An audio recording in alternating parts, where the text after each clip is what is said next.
Hello, folks. Upstate Music Channel podcast. I'm here with the drummer at large. We're going to find out all about that, and we'll be right back with Jim Line, Giercyk. and we're going to learn how to pronounce that And right had when we to- come had back. to remember it too.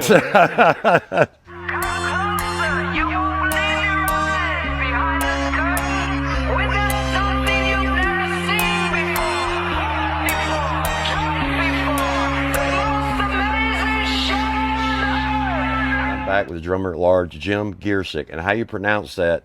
And I actually learned this from John Hoyt. It's Giercyk, and you got a story to tell about that later.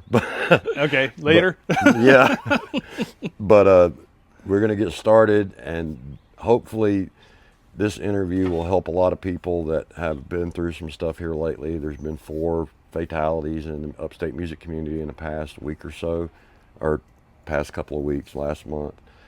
And you've been through a lot of experiences, and we're going to get into that. But you're the drummer at large.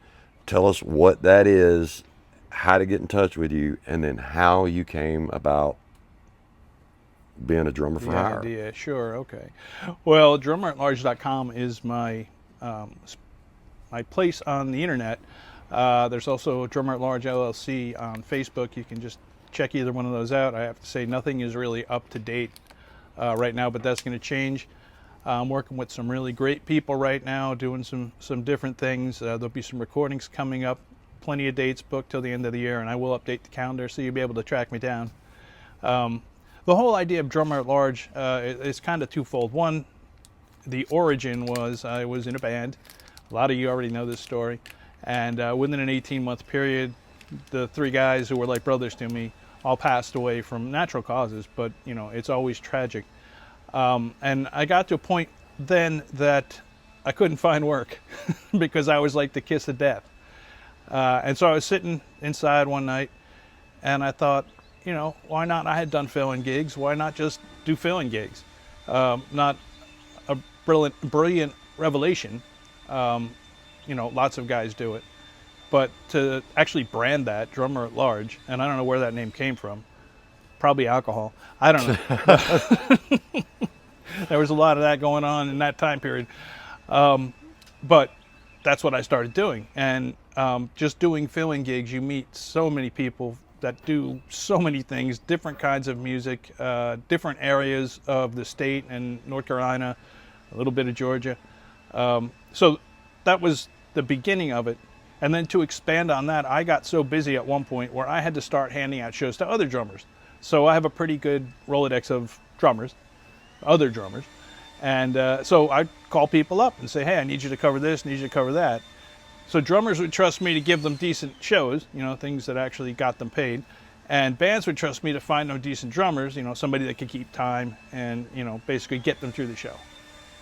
So you're like the Tinder of the drummers for a while, something or like Match.com, that. or whatever Yeah, it is. You know. exactly. Drummers only or something. Don't tell anybody about that channel. That was our little secret. But, you know, unfortunately, I guess 2024, right after I got back from Ireland, I broke my foot. So I was out of circulation for about a year.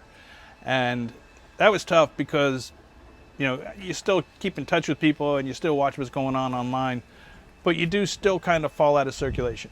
So getting back into the swing of things physically and just getting my name back out there was kind of a challenge. But I had a lot of really great people, again, helping me out. They know, hey, the guy's on the rocks, let's get him back out there.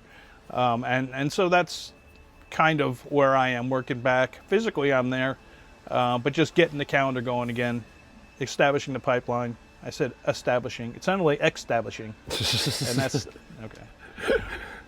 Is that a new word? No. Is that even a word? People say it, but it's not right. It's like et cetera. I don't get out much. No, you've never noticed it. Okay. Does that answer everything? And then some. How did you deal? I mean, what happened to the band? I mean, I don't want to pry into that because I've been in similar situations, and like I said, people in the upstate right now, I know Haphazard, Joey Walls passed, a bass player for Paper Canoe, and Ronnie Ellis. As a matter of fact, they're doing like a remembrance, like a memorial for him at Wild Country right now while we're filming this. Yeah, I read that. Yep. And we rescheduled this, and I was like, dang, we could have. Hindsight's 2020. We Yeah. might have could have done something there. But how did you? I mean, did it all happen? I mean, there was 3 of them. You said, right? Kinda. Yeah. I mean, were they all like 3 and a back to half. back, or? Yeah, it was bass player went, and that was right at the beginning of COVID. That was Bill Wynn, and we took some time off. You know, as Yeah. a band, obviously, mostly due to COVID. But then we got back together to do a wedding at Jim Kane's house because it was COVID. yeah. None of the venues were open, so he said, "Well, I'll let you use my backyard if you hire my band." I'm like, "Oh, that's smart," because we had Jim come in as a bass player, and we did a few rehearsals and we did the show, and then got together for a few more rehearsals. Never forget the last official Dark Corner Medicine Show rehearsal. That's a story too. Remind me to come back to that. But Will was sick. Shane went to pick him up, and he said, "Will's not up for playing tonight." He didn't say that, but I looked at him and I said, "He's not up for playing." So we sat down and we didn't play a note that night. Shane Stewart, if you knew him, you know the guy could tell a story. Yeah. And we sat there for like 3 hours listening to stories from Shane that we had never heard before. The guy had done everything for a living. I mean, like, he was a garbage man. He worked on an oil rig. He worked up in Wow. Alaska somewhere. He was a beekeeper. I mean, no, I don't know if all of that was true, but I have no reason to suspect it wasn't. Was it Walter Mitty? The Anyway, so Will went into hospice a couple weeks later, and that was at the hospital. That wasn't in his home. So only one person a day could go in, and that was his son, of course. So we never got to say goodbye. Yeah, and then we buried Will, and then we went to the celebration of life, and that was actually the last time I saw Shane, because we played. He left. I had gone, I think, to use the restroom, whatever, and he never left without, we'd walk out together. But he did that day. He must have had somewhere to be or whatever. So I never got to say goodbye to him either, because he had a massive heart attack and he was in the ER. Even his wife couldn't go in, and she was a nurse. So, that was rough too.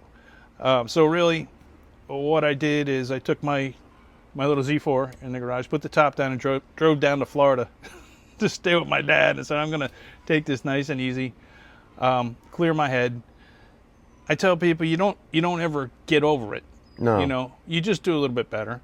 And to add one more thing, Jim Kane, who came in to play bass with us for that one show, Yeah.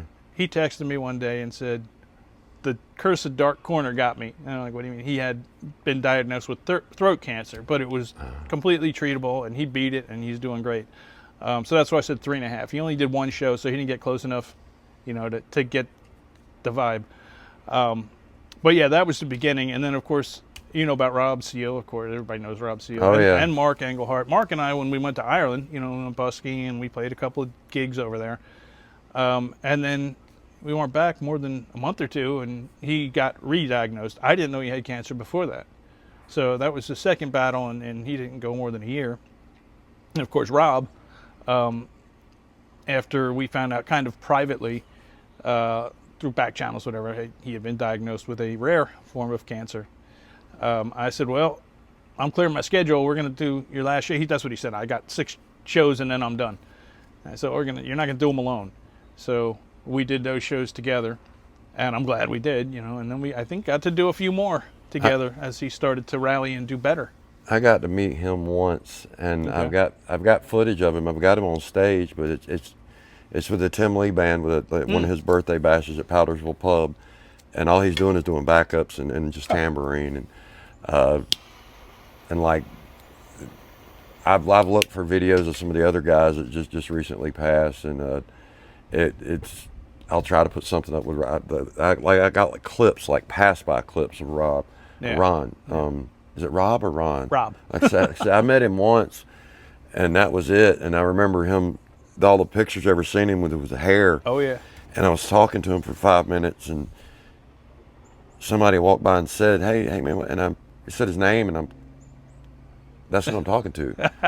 And I realized, and I'm like, "Oh man," and I didn't know what to say, but when you lose a teammate like that, it's rough. Yeah. For one thing, like you said, it never really gets better, but it gets better every day. You know, a little bit Exactly. at a time. You get, and it's like PTSD. You get used to it, and different things. You adjust to it. You know, it's always going to be there. There's always things. You know, and it happens. And I hope just people will recognize you and maybe be able to come up and talk to you, and get a little bit more out of you, or not more out of you, but you know, a conversation with you about going through that, because that's rough, man. And even in the military, if you lose a whole team like that, and that's what a band is, it's just like it's very 100%. comparative to a military team. You guys are on point with each other. You're locking in with each other sound wise.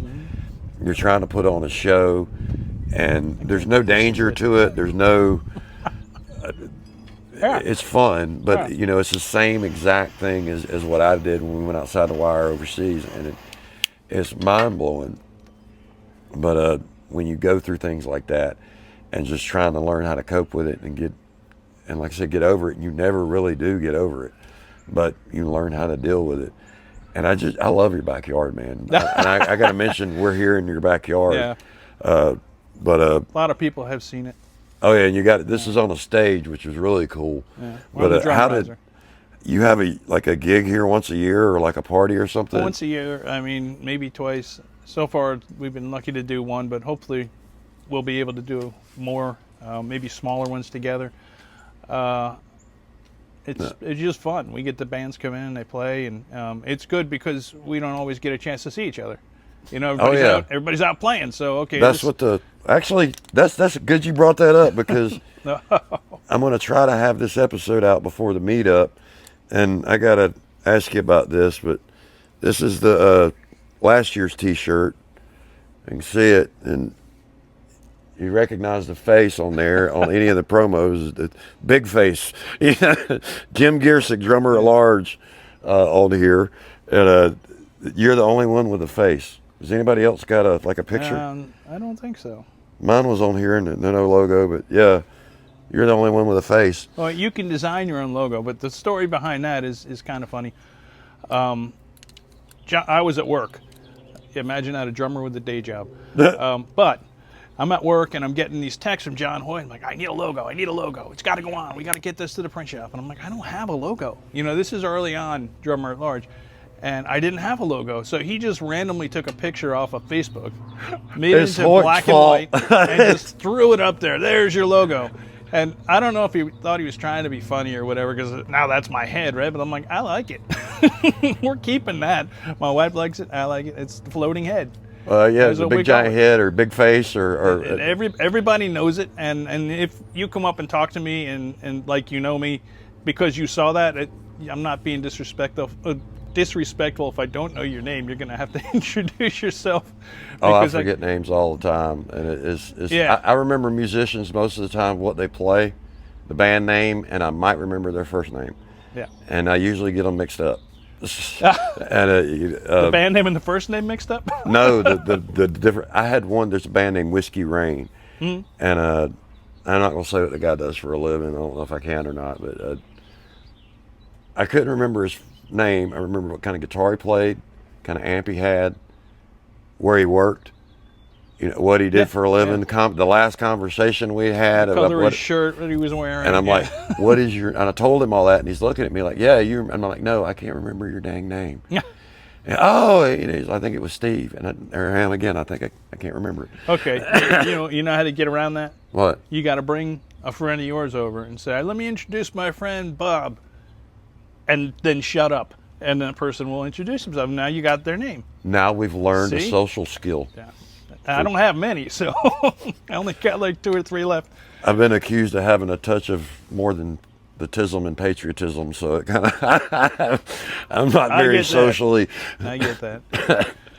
But tell me a little bit more about Drummer at Large. How is it going? I mean, how many gigs you do, and how does that work? You're not going to rehearse with with them. You're just going to show up. I got them a song list, or it's funny you said that. Yeah, I'm doing a lot of rehearsing lately. It's something that that was the running joke. Jim's allergic to rehearsals, the R word, and now I mean being down as long as I was, you know, and physically not knowing, my foot's never going to be the same. My left foot broke. Lisfranc fracture, for those of you that hadn't heard, that's where your toe snaps off your ankle. It's not, you know, like just breaking a toe. Ow. Yeah, so That would hurt. it takes a while. It's, you know, it's the other foot, but that hurts just as it's, I'm trying to think, we're coming up on 2 years. I still have swelling, and it may never go away. And so, you know, all right, promise not to throw me off. I used to think orthopedic shoes were just a gimmick. Yeah. But now I stand corrected. I'll show myself out. That's a joke right there. I did something for my blood sugar, and it was just like a Hail Mary, and it was here recently, and it worked. And it might work for you. It's acupuncture. I have no idea how. It's not the magical whatever. It's a stopping an electrical, messing with an electrical impulse, just like the signal that's going through here right now, and it's disrupting it or doing something to it and sending to whatever organ does what, and it works. I had like a real big drop in my glucose levels like the next day. So, and the place I go to is at Market at the Mill in Pickens. It's like $40 a visit, but it's the guy's a musician too. Okay. Bass player, which I was scared when he was putting needles in me when I found out he played bass. But I actually asked him, I said, man, how did you pass all the education to do this being a bass player? And it took him a second. He's what? Oh man. Ouch. But he's a real, I can't remember the guy's name. Just talk about names. Rob Seal, same thing. He was in so much pain he couldn't get out of bed. He had back pain. Yeah. And he said, I hate needles, but someone said go see an acupuncturist. Is that the correct term? Yeah, I guess. I mean, yeah. And he did, and he was up walking. I'm like, wow.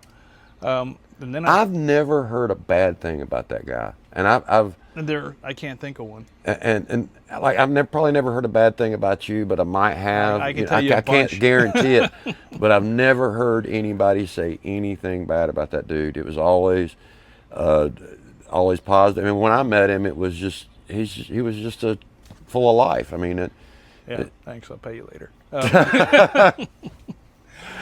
But that's him. And the way I got to know Rob is years ago, 2015 maybe, 2014 even.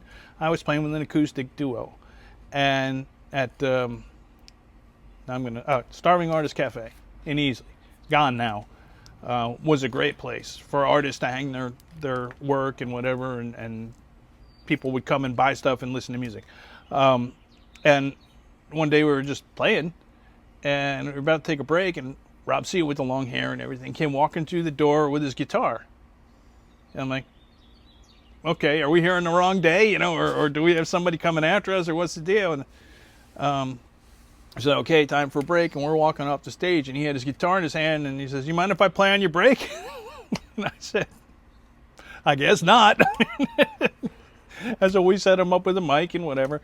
And after that, it became like a tradition. Where we were playing, he'd come play our breaks. And I called him at one point the hardest working musician in Greenville, and he didn't have a single gig.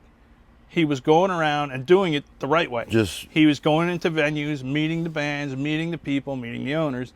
And he didn't just happen. Like, he created himself. That one of the things I want to talk about on this podcast is booking and how people book, because most people do use Facebook Messenger. They'll send, and then you don't get anything back, you'll stop. Mm-hmm. And then you get your EPK and send it to bigger places, and then you've got bands that are like their second gig, they're wanting to go grab a videographer, and like, no, not yet. You're no. Yeah. And I actually come to a point where when I can't film anymore like that, but when I did, if it was your first gig, second gig, I did Shot Through the Heart. Oh yeah. I did their second gig at Powdersville Pub. I did lights, or did like their light tech, and just put a cell phone up and hit record. They got away from me. No band has ever got ahead of me on lights, because it's doing everything manually. Yeah. Because most bands, in between songs, what's next? Hold on, let me tune. I got stories about that. I'm always like, this is a show. I know you guys work like 80 hours, and you're up there, and you're busting your butt, but let's go. Yeah. But They were nailing it. I mean, and that was their second show. Yeah. And that was I knew that, which I knew Will, but those guys were absolutely amazing. But you mentioned Jim Kane. Mm-hmm. I got to talk to him when y'all played at Powdersville Pub with a Silver Moon. Now I got footage of you. It's probably been That's playing right, through yeah. this, but I was highly impressed with him. But I don't know that much about him. Is he from here? Where did he come from musically? No, he's a Yankee. Oh, okay. We're One just of you good guys. we're good at hiding it. I'm from New Jersey, so for those of you that don't know, it's no longer a secret. But Jim's from Pennsylvania, the Philadelphia area. That's not really. Well, it is kind of. It's like a Southern Yankee. It's kind of. Yeah, that's the thing, right? So maybe it's 100 miles from where I grew up. Not even that, I don't think. But I was New York, and Philadelphia had a completely different like music scene, Oh, yeah. taste, whatever. And so Jim was a big Marshall Tucker fan. And so they used to follow him around. I never heard of Marshall Tucker. I heard Can't You See once on the radio, and if you asked me who played that, I'd be like, I don't know. I heard Sweet Home Alabama, and I couldn't tell you Skinner. When I moved here, it was a culture shock. But he was, they have country music in Philadelphia. They didn't have a station in New York when I lived up there. There was no country music. What years? It I mean, just- what? I moved to Charlotte in 2001. Okay. And I there definitely is one now. But I also noticed a huge hatred for country music with the people that I grew up with. They're like, I hate country music, whatever.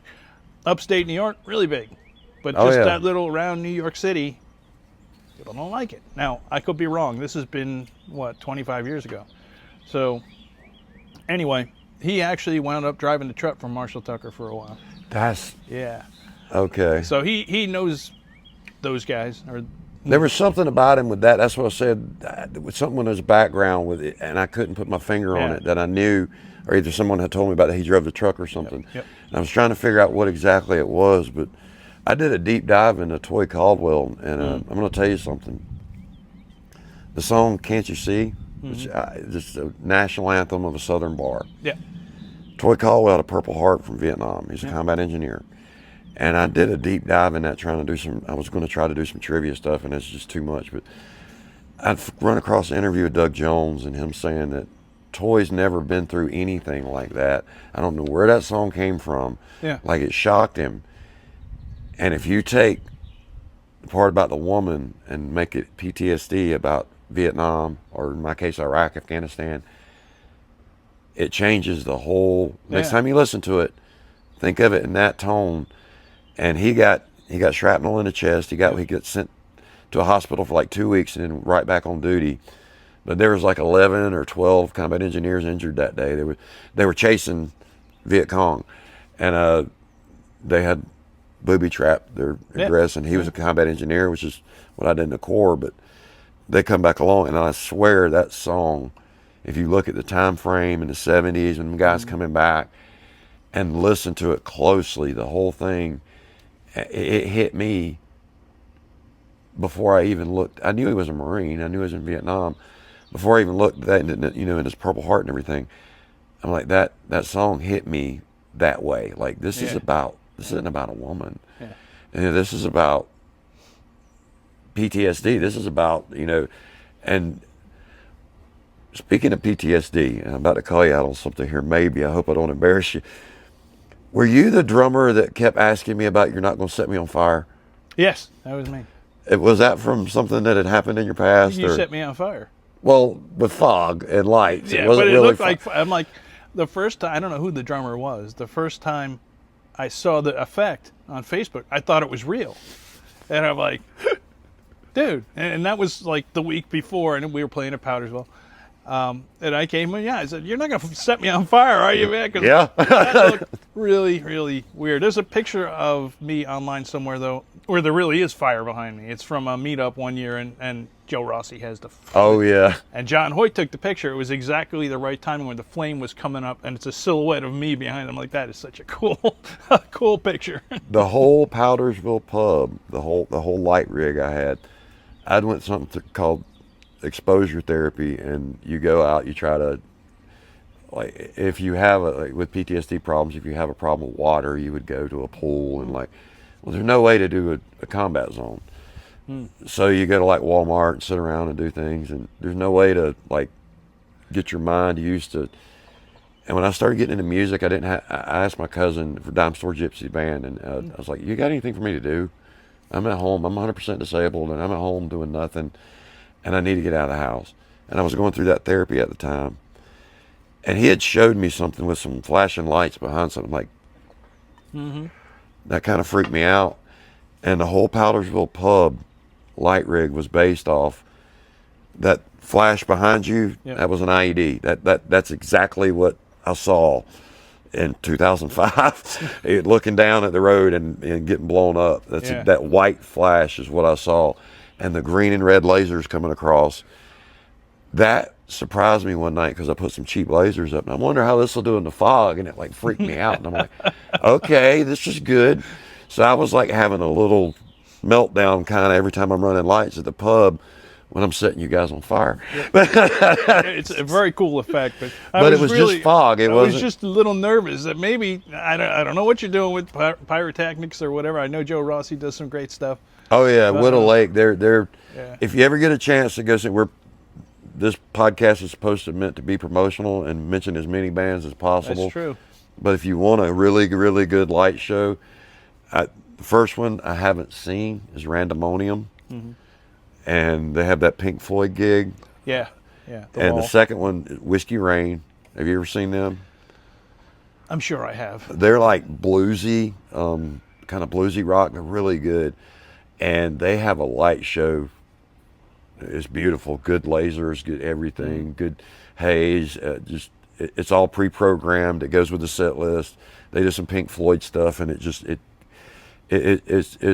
beautiful. Yeah. And then Joe Rossi with the sparklers and the flames and everything else, and they're good. But like I said, Randomonium is the one I need to get. Have you ever seen them? Yeah, of course. I have yet to see them yet. Really? I've yet to, which I'm always doing Before something. we move too far ahead, shout out to Karen, because she's the one that pushes all the buttons when the... Oh yeah, for Whittle Lake. Yeah, she's at the board. Oh yeah, I love her. I could never get them sounding right. And nothing with them is, I'd always mix in a condenser and with the bands, and it's just getting that right balance. And then when you get the right balance, you got to get the right balance on the 3-band. And I was messing something up somewhere. I got a few good songs with them. Did you record them when Joe was playing electric or acoustic? He's playing acoustic. I think before I had my problems, I think he just switched over, so that would have probably solved a lot of it. Yeah, probably. And Joe, I know I talked to you about some drum brains that I have here. That doesn't sound right, but he knows what I'm talking about. I will get them to you. It's only been probably maybe a year. Anyway, I will get them to you, and hopefully you can use them if you're still playing electric. But we'll talk about that. I want to cover one thing. It's kind of educational, and you're the drummer, and you're going to be the drummer for a second. And I'm going to go check the cameras, make sure they're not overheating while you're talking. And I sent you a video on this, and this podcast will be close to 30 minutes, but about Gene Simmons saying something about... I have to plug my vocal teacher, so leave time for that. We will. And my phone's inside, so I need to... You're going to have to hold it, and I have to go get the thing. I have a cue card to read. Oh, but yeah, I'll tell you what. Why don't we take a break, and I'll play. Okay. Matter of fact, we'll do this real quick. Okay. You have a songwriting credit. Yes. For South Carolina. I have one. Not in South Carolina, for a song in South Carolina. Tell us about that song. And that was a great experience. Dan Sweat called me up, and he's like, I need you to come play drums, and I want you to write background vocals. And I'm like, well, that's cool. You know, no one's ever asked me to do that before. So the way it was done is we recorded one track at a time through, I don't know the technical stuff. You probably know it better than I do. But we could record one track at a time and then listen back. Yeah. So the whole thing was done in a storage unit where they had, power, and it was all line level. So electric drums, and the guitar and whatever. Singing, if you were just walking through the place, you'd just think somebody was singing. You wouldn't. Yeah. So all put together that way. The lead guitarist I never met.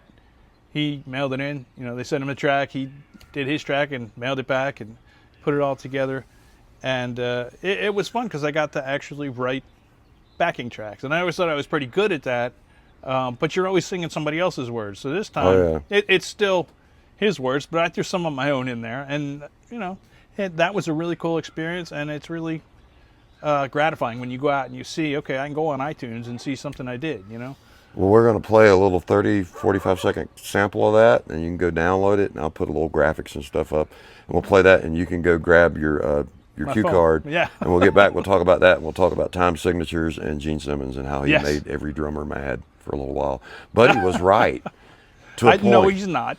To a point, To a point. but to a point. Go get your card. Everybody's right to a point. I mean, South Carolina, oh, nothing could be finer than to hear your name and it brings me home again. Oh, South Carolina, no memories held tighter, and I'm proud to say that I'm born and raised right here. Here I am a little older, a little longer in the tooth. Memories of murder take me back now to my youth. Think about the loved ones, y'all, the good Lord. All right, we're back, and that was South Carolina, and you're going to talk about your vocal coach? my vocal coach. So I've been taking vocal lessons. Let me give the backstory. Is that Okay. all right? Okay, yeah. So when I broke my foot, now I had been taking vocal lessons for maybe a year before that, and we all agreed I sucked big time. So I decided when I broke my foot, I couldn't play drums. Turn it up a notch and let's really focus. And so Jules Mason, who is my vocal coach, agreed to work with me, which, you know, she charged a little extra money, of course, because, well, I'm a drummer after all. But so I have to give some kudos and a shout out to Jules, and she told me what to say, which is kind of like a class. You know, you do what she tells you, and you get better. So there are group classes starting April 23rd at 7 p.m. online. So that's a cool thing. If you're not sure if you want to do it or not, you get to go online and make a determination without having to drive to Taylor's, I think. So online vocals, I guess. Yeah, well, no, that's just, you know, and you can take lessons online if you want, but I take them in person. So here's the pitch. It's a place where vocalists can learn together and build technique that can last forever with them. I'm not good at advertising stuff. One-on-one private lessons are limited, but they're still available. I have one, and I'm not leaving, so you better hurry up. And you can check it out at julesvocals.com, JULES vocals, one word, .com. And you can sign up there if you want, and I highly recommend it. I mean, I can sing better than I did when I went in, so that's something, right? There you go. I mean, as long as there's some improvement. But on the drumming, explain in a nutshell, real quick, what a time signature is. And then we'll get into the copyright thing, and then I'll ask you the big question, and we'll get out of here. Okay, so now you're asking me. So one number Yeah. is... This looks like a fraction. Yeah. So 4 beats. So let's say 4/4, right? It's quarter note. I'm trying to make this. Do you know anything Simple. about music? Yeah, I do, but not a whole lot. And it's more of kind of like an explanation thing to people that don't, if that makes sense. Yeah. You know, kind of what a time signature is as far as like, it's like the DNA of a song, kind of. Right. But it's interchangeable, like a waltz. You can dance to a waltz. There's a waltz time signature, but Right. you could have 400 different songs with that, but a different melody. Right. You know, and that's what I'm getting at with the Yeah. copyrights. So let's go with the waltz, like you said. So that's 3/4. Okay. Waltz in 3/4. So that's 3 beats to the measure. That's the 3, and 4 is a quarter note. So Yeah. 3 quarter notes is 1 measure. 1, 2, 3. 1, 2, 3. How many notes you hit in that four count, the 1, 2, 3, 4 for the people It's that. 3. 1, 2, 3. Yeah, 1, 2, 3. And, You're almost there. well, yeah, but I'm talking about the whole thing, but it would just be the 3, and there is spaced in between that little Right. section. How many? Yes. And- That's the top number. And the signature is more of like the 3/4, and it's just kind of like the rhythm of it. Yeah. And what I was talking about with Gene Simmons, what he had said was Peter Criss isn't a musician, so drummers aren't musicians. Neither are bassists, but True, but let's premise they're this barely all. human. But Don't I make play eye bass. contact. Don't make eye contact. Yeah. But I want people to understand about that little thing is you had said something. Gene Simmons had said time signatures aren't copyrightable, and they kind of aren't because they're interchangeable a lot, but some are. And how does that? How can you? I got this on Messenger with you. You had Yeah. said something about you can copyright a time signature. Well, it wasn't a time signature, right? It was what Gene Simmons was saying is you on guitar you can have some crazy lick, right? And, Yeah. and you can copyright that. Oh yeah, Right? So and you know, not that people do, but you know, Jimi Hendrix. If you hear something, I'm like, that's Jimi Hendrix, you know, because he plays a certain way. But he said a drummer can't do that, and bassist can too. You know, boom, boom, boom. Yeah, boom, well, I boom, mean- boom, boom, right? You know, the song starts with the bass line. Now, whether he wrote it or not, different story. But a drummer like Phil Collins, the most known Phil ever, right? Ringo Starr at the beginning of Come Together. yeah, What the hell's that? Who would have thought to do that? Only Ringo Starr, true. right? And now everybody else plays it that way, the way he did. Those are the first two that came to mind. And there's other, you know, Hot for Teacher. Oh yeah, that Getting a Hot for Teacher. I mean, how can you say the engine, because that is Yeah. that is an engine Yeah. revving right there. I never noticed that until Will James used Yeah. to. He's got a drum solo based off Hot for Teacher, Oh, is that right? and you hear it, and it's like the it's like that's a rumbling Yeah. engine. That's an engine. I'll give you another example. Stuart Copeland, right? Not Aaron Copeland. Stuart Copeland, the Police. Please. If you remember listening to the Police, if you did when they were early on, they were still kind of punk rock kind of band. Yeah, And the story is, and I don't know if it's the true or not. CBGB days. Yeah, and I got another story about that, but we'll come back. We'll come back to it. The story is Stuart Copeland went on a vacation somewhere, whether it's Jamaica or who knows, and he heard reggae, and he said, the beat's on 3, and there's no 1, and like something about that clicked in his head. And then when you go back and listen to the songs when they were first recorded by the Police, and then you listen to the later ones, you know, the same song, it's a totally different feel. It's got that reggae feel. No other drummer does that. Oh yeah. Well, they had that. What's that? The walking on. Is it walking on the moon? Something. I can't remember that. There's almost a Walking straight on the up. moon. And Walking on the moon, yeah. Giant steps are what you almost- take. Yeah. It's like a straight up reggae song. That's what I'm trying to remember the name. I heard that the other day. I grew up listening to that, and I love. Yeah. Have you ever seen the movie, the CBGB? I have not. What did I tell you about movies? You have to watch the CBGB. It's the punk movement and the Police Yeah. audition at the end. I'll tell you how it Is that ends. right? I'm going to tell you how it ends. Everybody will tell you how CBGB ends. The Spoiler movie's alert. great, and this isn't giving anything away, but the Police are auditioning to play at his bar. And you were horrible. You start Friday at 9. You know, and it just goes like screen goes to black, and it's Sting sitting there, you know, a younger version or whatever. Yeah. But the whole movie is based off like one thing he does. And speaking of copyrights, is when he hires his bands, he's like originals only, no covers. And you know why? Because he's not going to pay the ASCAP Right, being right, my yeah. fee. Of course, of And it was course. like a struggling bar that ended up launching the Police, Blondie, Talking Heads. Everybody in the 80s punk movement had to play at the CBGB.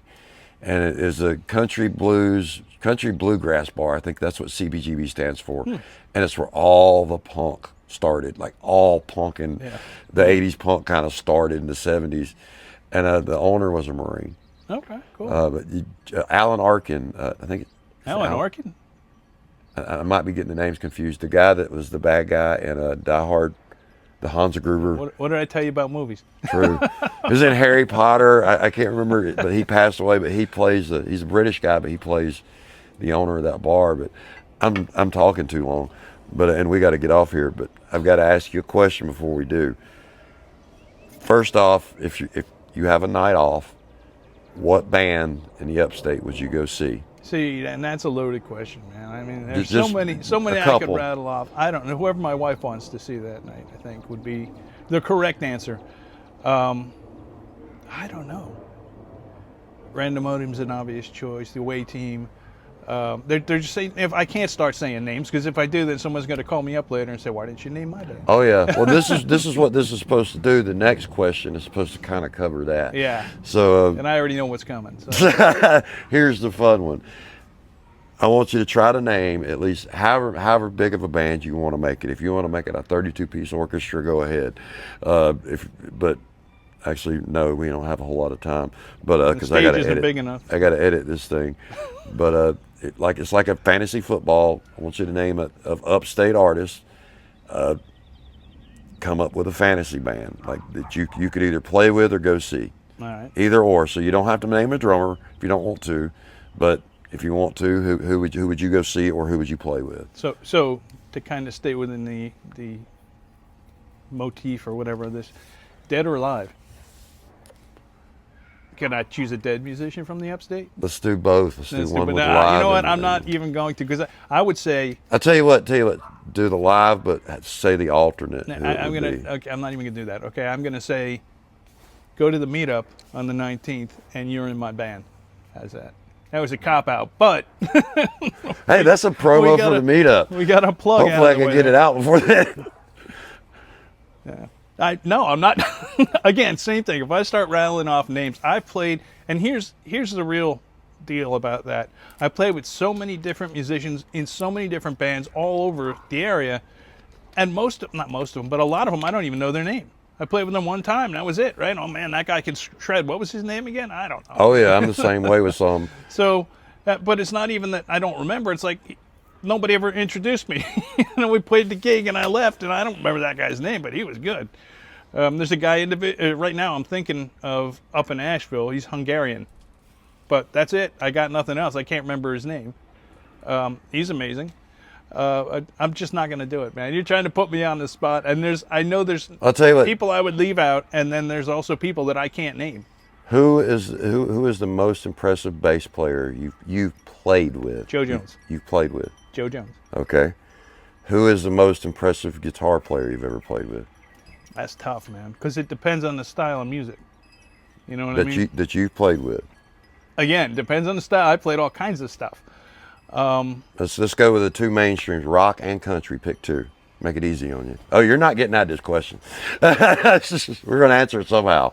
Because if you do it, everybody else is, and this is one I want to keep. I would say one of the best guitar players I ever played with was Will Garland, but he's dead. That's fine too. Okay. He was the Dark Corner. Okay. Lead guitars. God, there's so many. You're not making this easy. I got like 8 names in my head. Name them.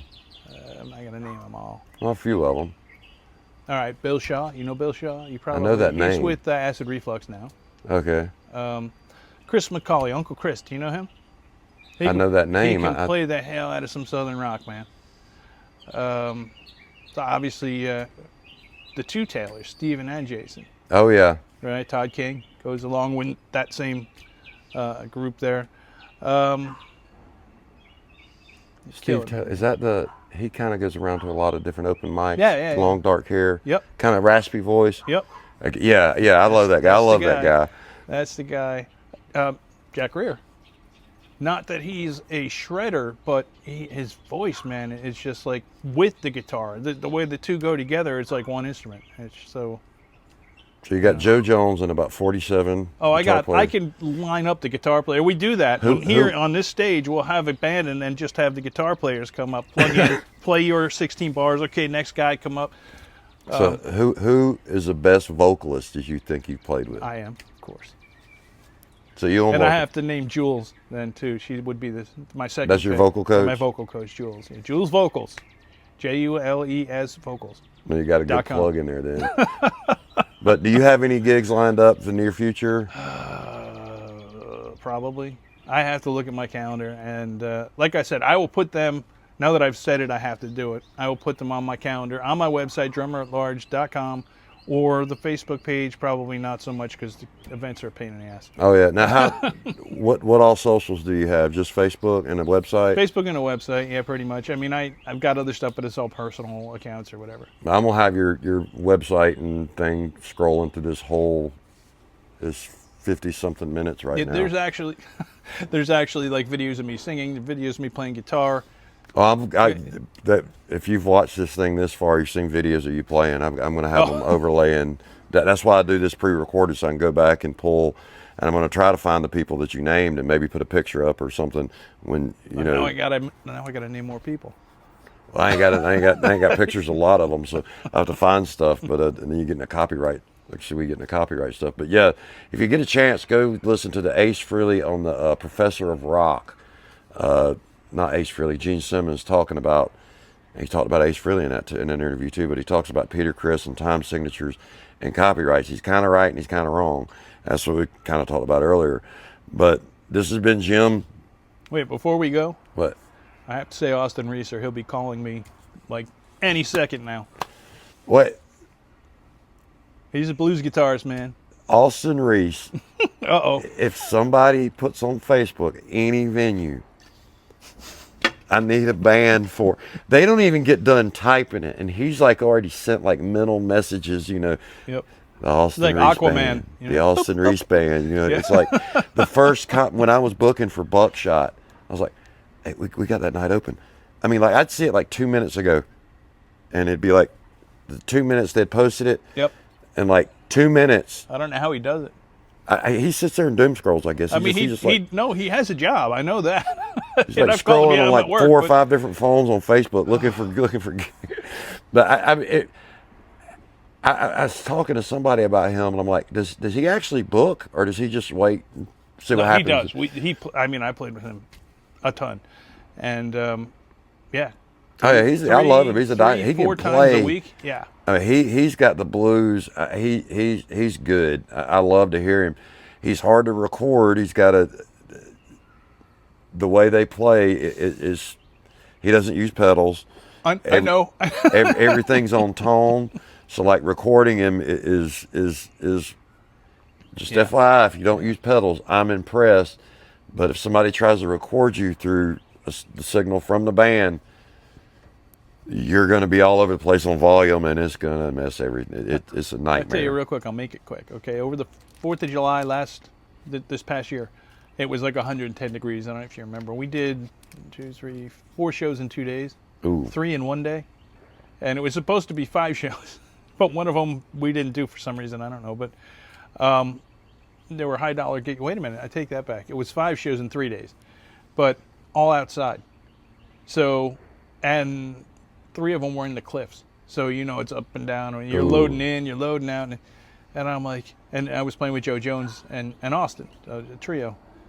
And after halfway through the second day, Joe and I are looking at each other like, what the hell? What are we doing, man? I mean, I can't keep up with this guy. So he's got a lot of energy. Oh yeah, he's a good guy, a good player.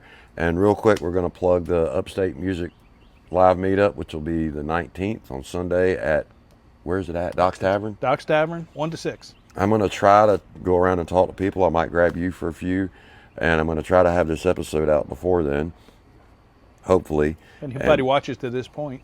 And check out drummeratlarge.com and check it out on Facebook. And thank you for watching the Upstate Music Channel. And Jim, you'd give me a gift earlier, and I don't know where it's right there, but it's That's a a Marine Corps tradition wallet. now. Yeah, we've started a tradition. But yeah, y'all have to give me something. I'm going to come to your house. You have to give me things. But I'm going to get off here, and I'm going to go smoke, and I have to go to the bathroom because I've drank too much water. And man, I appreciate you coming on here, and I'll get this out as fast as possible. But real quick, plug yourself again and what you do. drummeratlarge.com. Check me out. You're paying, I'm playing. That's pretty much it. All right. Thank you, man. And thank you for watching the Upstate Music Channel. We'll see you out there on stage somewhere. Thank you. We'll see you. Dude, that was cool. I think. Everybody's afraid, so they stay on the run. I say why run when I've got a gun.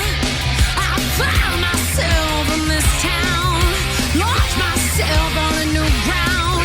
Can you say you're just running for the sun? I feel it too, yeah, you're not the only one. Oh, when the shadow turns beneath your feet makes you think.